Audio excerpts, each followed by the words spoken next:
बिस्मिल्लाहिर्रहमानिर्रहीम। बिस्मिल्लाहिर्रहमानिर्रहीम। Welcome to online system with doctor Yasir Khan. बेटा हम नर्वस और केमिकल कोऑर्डिनेशन को पढ़ रहे थे। मैंने आपको ना केमिकल कोऑर्डिनेशन ना कंप्लीट पढ़ा दी है। उसके बाद जो टॉपिक्स रहते हैं ना वो वाइट बोर्ड टॉपिक्स हैं, उनको आपको तसल्ली से पढ़ाया जाएगा, जिसमें बिहेवियर वाला टॉपिक है, जिसमें दोनों तरह के बिहेवियर, इनेट बिहेवियर क्या होता है, लर्निंग बिहेवियर क्या होता है। जो स्लाइड्स के अंदर मेरे पास टॉपिक्स मौजूद है ना, मैं उनको पढ़ा देता हूँ, फिर दरमियान में जो स्किप होंगे वो वाइट बोर्ड पे आ जाएंगे। यहाँ पर मेरे पास जो टॉपिक है वो है कि जी नर्वस कोऑर्डिनेशन क्या होती है और steps of the nervous coordination क्या है।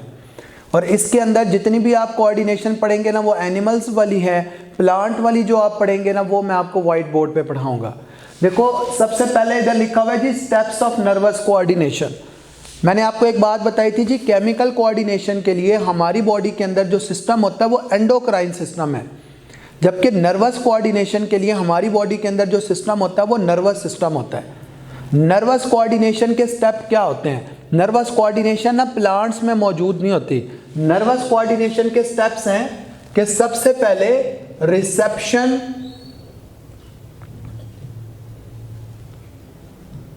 ऑफ स्टिमुलाई, कि कोई भी स्टिमुलाई है आप उसको रिसीव करो। स्टिमुलाई क्या होती है? स्टिमुलाई कोई भी चेंज है, कोई भी तब्दीली जो मेरी बॉडी के इंटरनल भी हो सकती है या किसी भी ऑर्गेनिज्म की बॉडी के अंदर से भी चेंज आ सकती है, या वो एक्सटर्नल भी हो सकती है। कोई भी चेंज बॉडी के जो इंटरनल भी हो सकती है, जो एक्सटर्नल भी हो सकती है। जैसे प्यास का लगना एक इंटरनल चेंज है, जिसकी वजह से क्या हुआ कि मैं वाटर कूलर की तरफ जा रहा हूँ, ठीक है, तो ये इंटरनल चेंज है। जैसे आप कोई बैठे हैं, सडनली आपको कहें कि जी वो पीछे से दीवार गिर रही है और सडनली आप जो है ना बेंड हो गए हो, इसका मतलब है ये कोई एक्सटर्नल चेंज आई है। तो रिसेप्शन ऑफ स्टिमुलाई यानी जो भी चेंज आ रही है आप उसको सबसे पहले रिसीव करो। जब आप स्टिमुलाई को रिसीव कर लो फिर आप क्या करो? इंटरप्रिटेशन, इंटरप्रेट करो।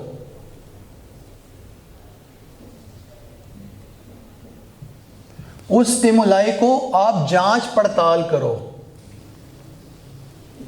कि जी वो चेंज आया कैसे। और आपको पता है ना जांच पड़ताल के लिए क्या मौजूद होता है? हमारा नर्वस सिस्टम मौजूद होता है जो उस पर्टिकुलर स्टिमुलाई को इंटरप्रेट करता है और फिर अकॉर्डिंगली रिस्पॉन्स जनरेट करता है। जैसे कुत्ता हमारे पीछे लगा हुआ हो, ये एक एक्सटर्नल स्टिमुलाई है। अब कुत्ता जो पीछे लगा है उसकी वजह से हमारा जो सेंट्रल नर्वस सिस्टम है उसने वो जांच पड़ताल की कि जी बाहर की सिचुएशन क्या है, चेंज क्या आई है। फिर जब उस चेंज की जांच पड़ताल हो जाती है तो फिर क्या होता है? नर्वस कोऑर्डिनेशन का आखिरी स्टेप है showing the response. Showing the response, reception of stimuli, interpretation and showing of the response. कि आप नहीं देखोगे कभी ऐसा होगा कि कुत्ता पीछे लगा हुआ हो, हमारा नर्वस सिस्टम उस चेंज को इंटरप्रेट करे, डिटेक्ट करे और फिर रिस्पॉन्स ये शो करे कि हम भी कुत्ते पे भौंकना शुरू कर दें। क्या कभी ऐसा हुआ है? नहीं हुआ ना। तो कुत्ता पीछे लगा हुआ हो और हमारा नर्वस सिस्टम उसकी जांच पड़ताल करे और हम जी वहाँ पे खड़े रहे, हम कहें जी नहीं जी ये तो अपनी फैमिली का मेंबर है। क्या ऐसा कभी हुआ? नहीं हुआ ना। इसका मतलब है हमेशा जो रिस्पॉन्स जनरेट किया जाता है वो एक राइट रिस्पॉन्स जनरेट किया जाता है। तो ये जो मैंने 3 स्टेप्स मेंशन किए ना, हम इन्हें कहते हैं these are the steps of the nervous coordination. के रिसेप्शन ऑफ स्टिमुलाई, उसकी इंटरप्रिटेशन हो and then showing of the response.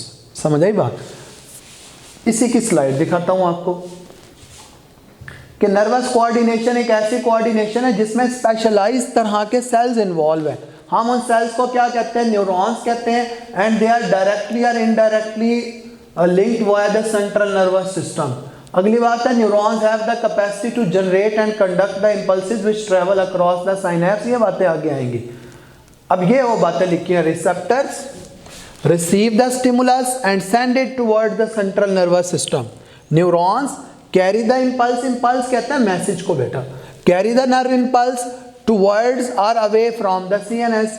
और इफेक्टर क्या होते हैं? इफेक्टर हमारे वो टिपिकल ऑर्गन्स हैं, स्ट्रक्चर्स हैं विच शो द रिस्पॉन्स। जैसे हमारे मसल्स हैं, हमारे ग्लैंड्स हैं, they are actually the effectors. इनका काम होता है रिस्पॉन्स को शो करना। तो ये हमने बताया कि स्टेप्स हैं। अब अगली बात है कि कंपोनेंट्स क्या होते हैं हमारी नर्वस कोऑर्डिनेशन के। देखो नर्वस कोऑर्डिनेशन के जो कंपोनेंट्स है वो 3 हैं।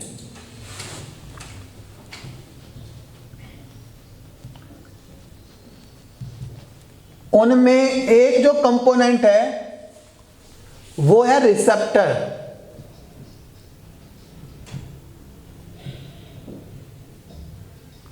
एक जो कंपोनेंट है वो है न्यूरॉन, और एक जो कंपोनेंट है वो है इफेक्टर।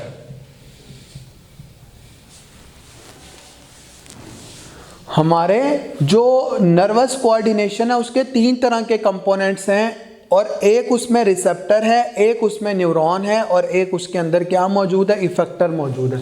देखो रिसेप्टर ना कोई भी ऑर्गन, कोई भी सेल या कोई भी नर्व एंडिंग है, कोई भी ऑर्गन है, कोई भी सेल है या कोई भी नर्व एंडिंग है जिसका काम क्या होता है? To detect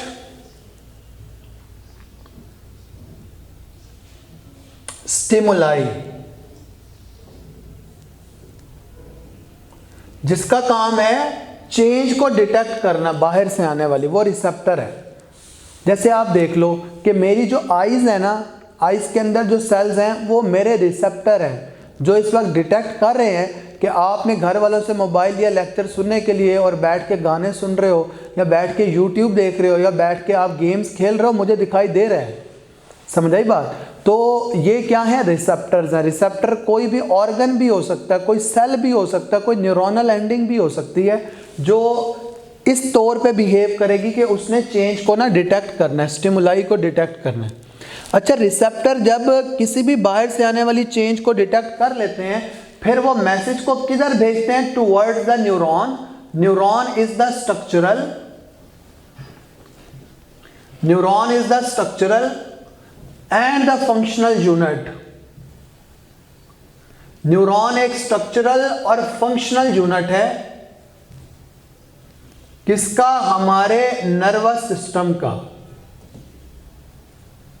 it is the structural and the functional unit of our nervous system, वो न्यूरॉन होता है। Structural and the functional unit of nervous system, ठीक है। आप इसकी टाइप्स भी पढ़ोगे, हम एक एक कंपोनेंट को डिटेल से पढ़ेंगे कि जी रिसेप्टर की कौन सी टाइप्स होती हैं, कौन कौन से रिसेप्टर्स हैं, न्यूरॉन की जो टाइप्स हैं वो स्ट्रक्चर के बिहाफ पे कौन सी हैं, फंक्शन के बिहाफ पे कौन सी हैं।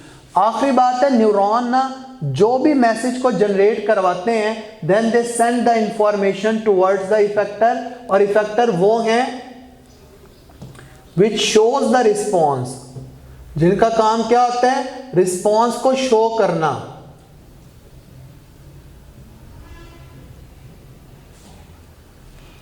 और रिस्पॉन्स को शो करने के लिए ना आपको पता है जो इफेक्टर मौजूद होते हैं वो 2 तरह के हैं हमारी बॉडी में, मसल्स हैं, ग्लैंड्स हैं।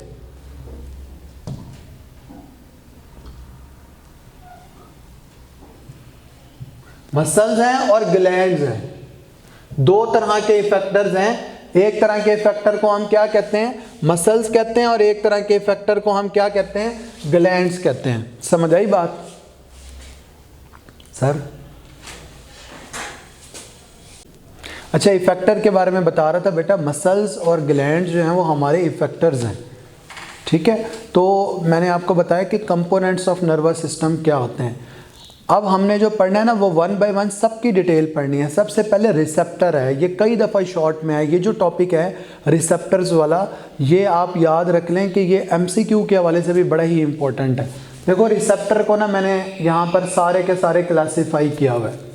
सबसे पहले मेंशन किया हुआ है जी फोटो रिसेप्टर्स क्या होते हैं, फिर है जी मैकेनो रिसेप्टर्स क्या होते हैं, फिर थर्मो रिसेप्टर, फिर कीमो रिसेप्टर, फिर नोसिसेप्टर। ये सारे रिसेप्टर्स की ना टाइप्स हैं। तो सबसे पहले दिया हुआ फोटो। फोटो का मतलब होता है लाइट। अब आपको खुद पता है कि ये होने किधर चाहिए, रेटिना ऑफ आइज में। काम क्या होता है, लाइट स्टिमुलाई, यानी लाइट की डिटेक्शन करवानी है इन्होंने। काम क्या होता है, डिटेक्शन ऑफ द लाइट। फिर है मैकेनो रिसेप्टर्स। मैकेनो रिसेप्टर्स वो होते हैं जो मैकेनिक से रिलेटेड है, और मैकेनो रिसेप्टर्स वो होते हैं जो हमारी स्किन में भी हैं, हमारे ब्लड वेसल्स में भी हैं, मैकेनिक से रिलेटेड है। ये क्या करवाते हैं, टच के अंदर इन्वॉल्व हैं, हेयरिंग के अंदर इन्वॉल्व हैं, इक्विलिब्रियम के अंदर इन्वॉल्व हैं, ब्लड वेसल्स के अंदर ये स्ट्रेच से रिलेटेड होते हैं, प्रेशर से रिलेटेड होते हैं। तो टच है, हेयरिंग है, इक्विलिब्रियम है, उसके अलावा स्ट्रेच और प्रेशर, इसके रिलेटेड जो रिसेप्टर्स होते हैं हम उन्हें क्या कहते हैं, मैकेनो रिसेप्टर्स। फिर है थर्मो रिसेप्टर्स। नाम से जाहिर है थर्मो रिसेप्टर्स वो होते हैं जो हमारी स्किन के अंदर मौजूद हैं, और जो स्किन के अंदर थर्मो रिसेप्टर्स मौजूद हैं वो क्या करवाएंगे, वो कोल्ड और वार्म की डिटेक्शन करवाएंगे। ये जो बाकी आगे बातें लिखी है ना ये एडिशनल हैं, इन्हें आपने नहीं पढ़ना। ये क्रूज एंड बल्ब लिखा हुआ है, ये रुफनी लिखा हुआ है, ये आपने नहीं पढ़ने। उसके बाद लिखा हुआ है जी कीमो रिसेप्टर्स। कीमो रिसेप्टर्स वो होते हैं जो हमारी टंग पे भी हैं। कीमो रिसेप्टर्स वो होते हैं, बड़ी इंपॉर्टेंट बात है, हमारे हाइपोथैलेमस के अंदर भी मौजूद होते हैं कीमो रिसेप्टर्स केमिकल्स के लिए। तो नेजल, नोज के अंदर भी है, नोज पर, टंग पर, हाइपोथैलेमस। काम क्या होता है इनका, मेंशन किया हुआ है जी detection of the smell, detection of the taste. और जो ब्लड के अंदर होते हैं कीमो रिसेप्टर्स, उनका काम होता है जी ब्लड के अंदर ना लेवल ऑफ कार्बन डाइऑक्साइड है, लेवल ऑफ द ऑक्सीजन है, लेवल ऑफ द ग्लूकोज है, level of the amino acid है, फैटी एसिड, ग्लिसरॉल है, इसके लेवल को ना डिटेक्ट करना जी कितना कोई लेवल मौजूद है। ये हमारे किसके अंदर मौजूद होते हैं, ब्लड के अंदर मौजूद होते हैं। उसके बाद आखिरी जो मेंशन किया हुआ है वो नोसिसेप्टर है। नोसिसेप्टर्स वो होते हैं जो हमारी स्किन में भी हैं, हमारे जॉइंट्स में भी हैं, और लिखा हुआ है नोसिसेप्टर्स वो होते हैं जो पेन को डिटेक्ट करवाते हैं। तो रिसेप्टर्स उनकी टाइप्स के फोटो रिसेप्टर हैं, थर्मो रिसेप्टर हैं, कीमो रिसेप्टर हैं, मैकेनो रिसेप्टर हैं और नोसिसेप्टर्स हैं। ये रिसेप्टर की हमने मुख्तलिफ टाइप्स को पढ़ा है, समझाई बात। अभी ये कंप्लीट नहीं हुआ, आगे भी कुछ टाइप्स दी हुई हैं रिसेप्टर की, लेकिन उसका टॉपिक ही अलग दिया हुआ है, working of the sensory receptors with the special reference to the skin, कि हमारे स्किन के अंदर जो रिसेप्टर्स मौजूद होते हैं ना वो बेसिकली कौन कौन से हैं। उसमें सबसे पहले मेंशन किया हुआ है जी फ्री नर्व एंडिंग्स होती हैं कुछ, और ये free nerve endings at the base of hair है, कि ये जो हमारे बाल होते हैं ना उनकी बिल्कुल बेस के ऊपर होते हैं ये फ्री नर्व एंडिंग्स। हवा चलती है तो फौरी तौर पे हमारे जो बाल है वो उड़ना शुरू हो जाते हैं, इसका मतलब है ये डिटेक्ट कर रहे हैं। फ्री नर्व एंडिंग्स हैं और टच से रिलेटेड है। ये जो अगले दोनों मेंशन किया हुआ है ना, मीजनर कार्पसल्स क्या होते हैं, पेसिनियन कार्पसल्स क्या होते हैं, इनका कई दफा शॉर्ट भी आ चुका है कि मीजनर कार्पसल्स और पेसिनियन कार्पसल। मीजनर कार्पसल्स वो होते हैं ये जो हमारी फिंगर टिप्स है ना इनकी रिजिस के अंदर मौजूद होते हैं, ज्यादा डीप नहीं पड़े होते। तो यही मेंशन किया हुआ है इन द पेपिल्ला। पेपिल्ला वैसे हम कहते हैं किसी भी उभार को which extend into the रिजिस of the finger tips. अच्छा, ये वो हैं जो इनकैप्सुलेटेड है और इनके जो एंड्स होते हैं वो स्पाइरल या ट्विस्टेड एंड होते हैं, यानी ज़रा मुड़े हुए एंड्स होते हैं। And each ending terminate into the knob like structure. हर जो एंडिंग होती है ना वो ऐसे नॉब लाइक स्ट्रक्चर के अंदर टर्मिनेट हो जाती है। तो Meissner corpuscles lie not deep into the body, they lie on the रिजिस of the finger tips की रिजिस के अंदर होते हैं। इनकी अगर आप एंडिंग्स देखें तो ज़्यादातर ये ट्विस्टेड एंडिंग्स होती हैं। काम क्या होता है इनका, they are involve in the sensation of touch, touch की सेंसेशन के अंदर इन्वॉल्व है। जबकि ऑन द अदर हैंड जो पेसिनियन है they lie quite deep in the body. Encapsulated neuronal ending होती है और मोस्टली ना ये हमारे लिम्स के अंदर मौजूद होते हैं। पैसिनियन कार्पस्कल्स वो होते हैं जो ज़्यादातर हमारे लिम्स के अंदर मौजूद होते हैं। काम क्या है? Deep pressure, vibration. अक्सर आप सुनते हो ना, ये जो जानवर होते हैं ना, जैसे बकरियाँ और बाकी तमाम है, जब ज़ल्ज़ला आता है ना तो सबसे पहले ये डिटेक्ट करते हैं। कैसे डिटेक्ट करते हैं कि यही जो होते हैं उनके लिम्स के अंदर पैसिनियन कार्पस्कल्स होते हैं और ये अंडर द सॉइल जो वाइब्रेशन होती है ना उसको सबसे पहले डिटेक्ट कर लेते हैं। समझ आई? तो हमारी बॉडी के अंदर ना जो रिसेप्टर्स होते हैं वो अनइवनली डिस्ट्रीब्यूटेड भी होते हैं।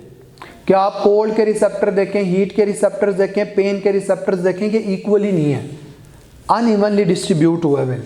समझ आई बात? तो रिसेप्टर्स क्या होते हैं और उनकी वेरियस टाइप्स क्या हैं। बुक के अंदर ना एक शॉर्ट दिया हुआ है कि what are the various modalities of sensation, कि जितनी भी हम चीज़ों को सेंस कर रहे हैं, डिटेक्ट कर रहे हैं, उन तमाम को मोडालिटीज ऑफ सेंसेशन कहा जाता है। हालांकि हमारी जो नर्व एंडिंग्स होती हैं ना, उन नर्व एंडिंग्स का काम होता है चीज़ों को डिटेक्ट करना। तो खुद ही उन्होंने एक शॉर्ट बनाया और उसके 2 पॉइंट्स दिए हुए हैं कि how the different nerve endings detect the different modalities of sensation. उसकी रीज़न ये है कि हमारी जो नर्व एंडिंग्स होती हैं ना वो हमारे ब्रेन के एक पर्टिकुलर एरिया के अंदर जाके टर्मिनेट करती हैं, ब्रेन के ख़ास किस्म के एरिया में जाके टर्मिनेट करेंगी और वहाँ पर ना ब्रेन का एक पर्टिकुलर एरिया होता है। जैसे हमारी विजन से रिलेटेड जितनी भी इंफॉर्मेशन होती है वो हमारे ब्रेन के अंदर जाके विजुअल कॉर्टेक्स एरिया में ख़त्म होती है, और ऐसे ही हमारी सुनने से रिलेटेड जितनी इंफॉर्मेशन है वो जाके हमारे ब्रेन के ऑडिटरी एरिया के अंदर जाके टर्मिनेट होती है। तभी जो है वो हर जो एक पर्टिकुलर नर्व एंडिंग होती है ना वो डिफरेंट मोडालिटीज और सेंसेशन से रिलेटेड होती है। तो रिसेप्टर्स में रिसेप्टर्स की वेरियस टाइप्स क्या होती हैं और working of receptor with special reference to skin. अब ये आप देखिए डिस्ट्रीब्यूशन मेंशन की हुई है कि distribution of receptors in the skin कि pain receptors are 27 times more than the cold receptor. लोगों को पेन ज़्यादा महसूस होता है एज कंपेयर टू ठंड का लगना। ऐसे ही cold receptors are 10 times more than the heat receptor. ज़्यादा गर्मी नहीं महसूस होती जितना ज़्यादा ठंड महसूस होती है। तो ये हमारी बॉडी के ऊपर ना अनइवनली डिस्ट्रीब्यूटेड हुए हैं कुछ रिसेप्टर्स, तो हमने इनके बारे में याद रखना है। ये मैंने आपको पहली बात बताई है कि working of the sensory receptor with the special reference to skin क्या है, हमारे रिसेप्टर्स क्या होते हैं, कंपोनेंट्स क्या हैं। तो इस लेक्चर के अंदर बेटा जो भी बात आपको समझ ना आई हो ना वो आप व्हाट्सएप ग्रुप्स के अंदर पूछ सकते हैं। पहला कंपोनेंट हमने पढ़ लिया है, रिमेनिंग जो कंपोनेंट्स आएंगे ना, जैसे आप यहाँ पे देखेंगे न्यूरॉन्स का स्ट्रक्चर दिया हुआ है, हम दूसरे कंपोनेंट को पढ़ेंगे और उसके बाद हमारा तीसरा कंपोनेंट आएगा। ये न्यूरॉन्स की सारी क्लासिफिकेशन है। फिर इफेक्टर्स आएंगे, यानी on the base of structure और फंक्शन हम पढ़ेंगे। फिर ये रिफ्लेक्सेस, मैं आपको साथ में ना इफेक्टर पढ़ा देता हूँ, चलें, ताकि फिर हमारा दरमियान में ना सिर्फ न्यूरॉन्स वाला ही रहता हो, हम उसके कंप्लीट स्ट्रक्चर को पढ़ें और हमारा ये सारा का सारा टॉपिक ना क्लियर हो जाए। इफेक्टर बिल्कुल एंड पे आएगा। इफेक्टर होते क्या हैं और इफेक्टर करते क्या हैं, इफेक्टर हैं क्या और इफेक्टर करते क्या हैं, यहाँ शायद मेंशन ही किया हुआ। तो जो अगला लेक्चर होगा ना उसमें मैं फिर